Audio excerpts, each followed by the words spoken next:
IPL 2025లో BCCI కొత్త rules ను ప్రవేశపెట్టింది. అన్ని జట్ల కెప్టెన్లతో సమావేశం ఏర్పాటు చేసి ఈ ఐపీఎల్ సీజన్లో పాటించాల్సిన నియమ నిబంధనలపై చర్చించి నిర్ణయం తీసుకున్నారు. ప్రతి ఏటా కొత్త నిబంధనలను ప్రవేశపెడుతూ ఐపీఎల్పై ఆసక్తిని పెంచుతూ వస్తోంది బీసీసీఐ.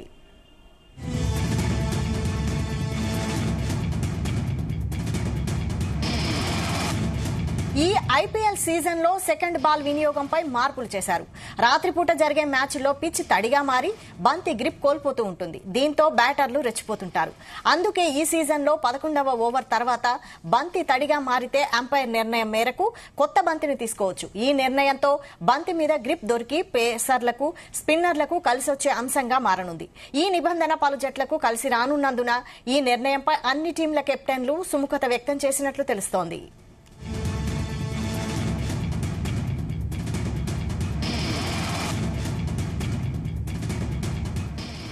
కరోనా సమయంలో నిషేధించిన సలైవా వాడకాన్ని బీసీసీఐ మళ్లీ ఈ సీజన్లో ప్రవేశపెట్టింది. 2020లో కరోనా వ్యాప్తి కారణంగా బంతిపై సలైవా పూయటాన్ని రద్దు చేసింది. ఈ నిర్ణయాన్ని తొలగించాలని బీసీసీఐ భావించింది. ఈ నిర్ణయంతో బౌలర్లు బంతిని స్వింగ్ చేయడానికి సలైవా వినియోగించుకోవచ్చు. గత కొంతకాలంగా బౌలర్లు ఐపీఎల్లో వరుసగా విఫలమవుతూ వస్తున్నారు. ఈ ఏడాది తీసుకున్న సెకండ్ బాల్ సలైవా వాడకం నిర్ణయాలతో బౌలర్లకు బాగా కలిసి రానున్నట్లు క్రికెట్ నిపుణులు పేర్కొంటున్నారు.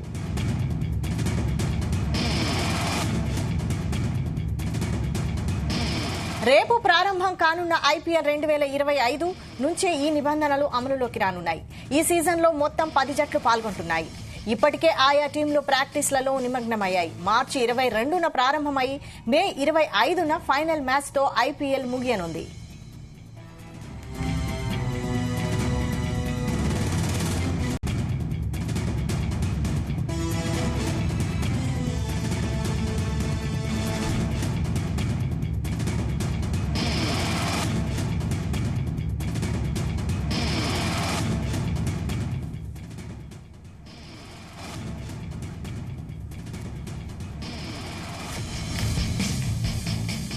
ఐపీఎల్ 2025లో బీసీసీఐ కొత్త రూల్స్ ను ప్రవేశపెట్టింది. అన్ని జట్ల కెప్టెన్లతో సమావేశం ఏర్పాటు చేసి ఈ ఐపీఎల్ సీజన్లో పాటించాల్సిన నియమ నిబంధనలపై చర్చించి నిర్ణయం తీసుకున్నారు.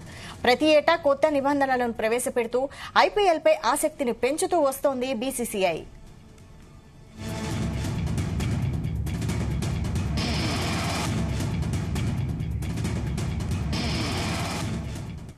ఇక ఈ ఐపీఎల్ సీజన్ కి సంబంధించి మరిన్ని డీటెయిల్స్ ప్రముఖ స్పోర్ట్స్ అనలిస్ట్ వెంకటేష్ గారిని అడిగి తెలుసుకుందాం. మనకి ఫోన్ లైన్ లో సిద్ధంగా ఉన్నారు. వెంకటేష్ గారు నమస్తే అండి.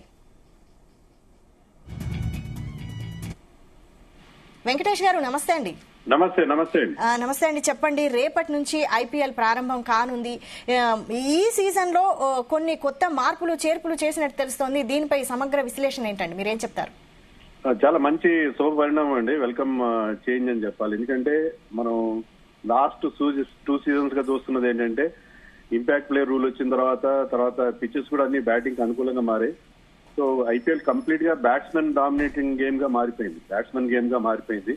బౌలర్స్ కి ఎలాంటి హెల్ప్ లేని పరిస్థితి చూస్తున్నాం. దానివల్ల అంటే 250, 300 స్కోర్స్ రావడం అనేది చాలా రెగ్యులర్ అయిపోయింది. 300 రాకపోయినా ఆల్మోస్ట్ నియర్ అబౌట్ 300 స్కోర్స్ రావడం చూసాం. సో బౌలర్స్ కి అనుకూలించే ఒక 2 డెసిషన్స్ తీసుకున్నారు. దీనివల్ల చాలా మేజర్ చేంజ్ రాగానే కొంత చేంజ్ వస్తుంది. ముఖ్యంగా సలైవా యూజ్ చేయడం వల్ల బాల్ రివర్స్ స్వింగ్ చేయడానికి వీలవుతుంది. అది ఫాస్ట్ బౌలర్స్ లైక్ చేస్తారు. అలాగే డ్యూ ఫ్యాక్టర్ ని నలిఫై చేయడానికి సెకండ్ న్యూ బాల్ ఇవ్వడం 10 ఓవర్స్ తర్వాత సెకండ్ ఇన్నింగ్స్ లో అది స్పిన్నర్స్ కి అనుకూలంగా ఉంటుంది. స్పిన్నర్స్ డ్యూ ఫ్యాక్టర్ వల్ల బాల్ ని గ్రిప్ చేయడానికి ఇబ్బంది పడతారు. సో 2 డెసిషన్స్ కూడా చాలా వెల్కమ్ చేంజ్ గా మనం చెప్పుకోవాలి. దీనివల్ల బౌలర్స్ కి కొంత హెల్ప్ దొరుకుతుంది. బ్యాటింగ్ డామినెన్స్ కొంత తగ్గుతుంది మనం ఎక్స్పెక్ట్ చేయొచ్చు. అంటే బీసీసీఐ ఆడియన్స్ కి క్రికెట్ పై ఇంట్రెస్ట్ పెంచడానికి కూడా ఈ నిర్ణయం తీసుకుంది అనుకోవచ్చా? నిజమే. ఎందుకంటే బ్యాట్ కి బాల్ కి మధ్య ఈవెన్ కాంటెస్ట్ ఉంటేనే మ్యాచ్లు కూడా రక్తి కడతాయి. అంతేగాని కంప్లీట్ గా బ్యాటింగ్ డామినేషన్ ఉండి బౌలర్స్ కి అలాంటి హెల్ప్ లేకపోతే మ్యాచ్ కూడా 1 సైడెడ్ అయిపోతుంది. సో ఈ రకమైన డిసిషన్ వల్ల బౌలర్స్ కూడా కొంత హెల్ప్ ఉంటుంది. సో మంచి క్వాలిటీ ఆఫ్ క్రికెట్ ఇంప్రూవ్ అయ్యే అవకాశం. అయితే గతంతో మ్యాచ్లతో పోలిస్తే ఈసారి 300 స్కోర్ రికార్డు అయ్యే అవకాశాలు ఉన్నాయంటారా? డెఫినెట్ గా ఉన్నాయండి. ఎందుకంటే లాస్ట్ టైం 287 చూసాం. ముఖ్యంగా Sunrisers team last IPL చరిత్రలోనే టాప్ స్కోర్స్ లో 3 స్కోర్స్ వాళ్ళకే ఉంది. వాళ్ళు ఆడుతున్న అగ్రెసివ్ బ్రాండ్ ఆఫ్ క్రికెట్ తో సన్ రైజర్స్ కానీ కొన్ని టీమ్స్, ముంబై ఇండియన్స్ లాంటి టీమ్స్ అగ్రెసివ్ ఇంటెంట్ తో వెళ్ళి 300 క్రాస్ చేసే అవకాశాలు ఈసారి స్పష్టంగా కనిపిస్తుంది. అంటే ఈ సీజన్ లో మీరు ఆడియన్స్ కి ఏం చెప్పదలుచుకున్నారు? ఈసారి కూడా చాలా ఎక్సైటింగ్ ఉంటది. ఏంటంటే అన్ని టీమ్స్ మెగా ఆక్షన్ తర్వాత చేసిన ఫస్ట్ ఇయర్ కాబట్టి ప్రతి టీం కూడా కొంత ఇబ్బందులు ఉంటాయి. ప్రతి టీం కూడా ఫుల్ గా స్ట్రాంగ్ గా ఉండే అవకాశం లేదు. ఎవరి టీం అయితే బాగా సెట్ అవుతుందో వాళ్ళు గెలిచే అవకాశం ఉంటుందని మనం ఎక్స్పెక్ట్ చేస్తాం. అయితే ఈసారి ఐపీఎల్ లో ఫేవరెట్ టీమ్ గా ఏ టీం ని భావించవచ్చు అంటారు?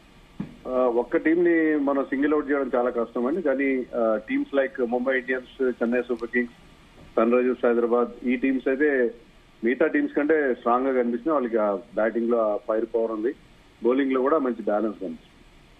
అయితే ఈసారి ఉప్పల్ స్టేడియంలో మ్యాచ్ ని వీక్షించడానికి ఎంతో మంది క్రికెట్ అభిమానులు ఎంతో ఇంట్రెస్ట్ తో ఎదురు చూస్తున్నారు. మీరేం చెప్తారు వారికి? ఈసారి Sunrisers fans last time చాలా బాగా పర్ఫార్మ్ చేశారు, ఫైనల్ వరకు వెళ్ళారు. ఫైనల్లో సరిగ్గా ఆడినప్పటికీ సన్ రైజర్స్ ఈసారి కూడా వన్ ఆఫ్ ది ఫేవరెట్స్ గా ఉంది కాబట్టి డెఫినెట్ గా ఈసారి కూడా ఉప్పల్లో బ్యాటింగ్ ఫ్రెండ్లీ కండిషన్స్ ఉంటాయి. మళ్ళీ మరొకసారి ఎస్ఆర్హెచ్ బ్యాటర్స్ ప్రేక్షకులను అలరిస్తారని చెప్పి మనం ఎక్స్పెక్ట్ చేయొచ్చు. అయితే గత సీజన్ లో ఎస్ఆర్ఎస్ ఫైనల్ దాకా వెళ్లి ఓటమి పాలైందిగా, మరి ఈ సీజన్ లో ఎలా ఉండబోతోంది? లాస్ట్ టైం వాళ్ళు కేవలం బ్యాటింగ్ మీద ఎక్కువ దృష్టి పెట్టారు. ఈసారి బౌలింగ్ కూడా స్ట్రెంథన్ చేశారు. ముఖ్యంగా స్పిన్ బౌలింగ్ డిపార్ట్మెంట్ ని వాళ్ళు స్ట్రెంథన్ చేశారు. లాస్ట్ టైం ప్రాపర్ స్పిన్నర్ లేని లోటు స్పష్టంగా కనిపించింది. ఈసారి యాడమ్ జాంపా, రాహుల్ చహర్ లాంటి స్పిన్నర్స్ వచ్చారు కాబట్టి సన్ రైజర్స్ నుంచి మనం బెటర్ పర్ఫార్మెన్స్ ఎక్స్పెక్ట్ చేయొచ్చు. ఇక ఈ సీజన్ లో ధోని గురించి ఏం ఎక్స్పెక్టేషన్స్ పెట్టుకోవచ్చు అంటారు? ధోని మరి ఎప్పుడు వరకు కొనసాగుతాడో లేకపోతే ఇది లాస్ట్ సీజన్ అవుతుందో మనం ఏం చెప్పలేమంటే, ఎందుకంటే అతను బ్యాటింగ్ అయితే బాగా చేస్తున్నాడు. కొద్ది నెంబర్ ఆఫ్ బాల్స్ తక్కువ ఆడినా కూడా మంచి స్ట్రైక్ రేట్ తో అతను 4లు 6లు కొట్టడం చూసాం. అలాగే కీపర్ గా కూడా అతని రిక్వైర్మెంట్ చెన్నై సూపర్ కింగ్స్ చాలా ఉంది. లాస్ట్ టైం కూడా వాళ్ళు ప్లే ఆఫ్స్ క్వాలిఫై కాలేదు. ఈసారి మరి టీమ్ ని ఒకవేళ టైటిల్ గెలిస్తే మరి అతను గుడ్ బై చెప్తాడా ఐపీఎల్ కి, లేకపోతే ఫిట్నెస్ ఉన్నంత వరకు కొనసాగుతాడా అనేది ఎప్పుడు కూడా క్వశ్చన్ మార్క్ గానే ఉంటుంది. అయితే ఈ ముఖ్యంగా ఈసారి అన్ని జట్ల కెప్టెన్స్ కూడా మారారు. మన జట్టు ఎలా ఉండబోతోంది? అన్ని జట్ల కెప్టెన్స్ చాలా మంది మారారు. And SRH is the only team to have a foreign captain. అయితే ప్యాట్ కమిన్స్ చాలా మంచి లీడర్షిప్ ప్రొవైడ్ చేయడం మనం చూసాం. అయితే అతను ఎంతవరకు ఫిట్ గా ఉన్నాడు అనేది చూడాలి. ఎందుకంటే ఛాంపియన్స్ ట్రోఫీలో కూడా అతను ఆడలేదు. సో అతను కంప్లీట్ ఫిట్ గా ఉన్నాడా, మళ్ళీ అదే రకమైన మ్యాజిక్ అతను వర్కౌట్ చేస్తాడా లేదా అనేది వెయిట్ అండ్ సీ. ఓకే అండి, రైట్. థ్యాంక్ యూ వెంకటేష్ గారు, థ్యాంక్ యూ వెరీ మచ్.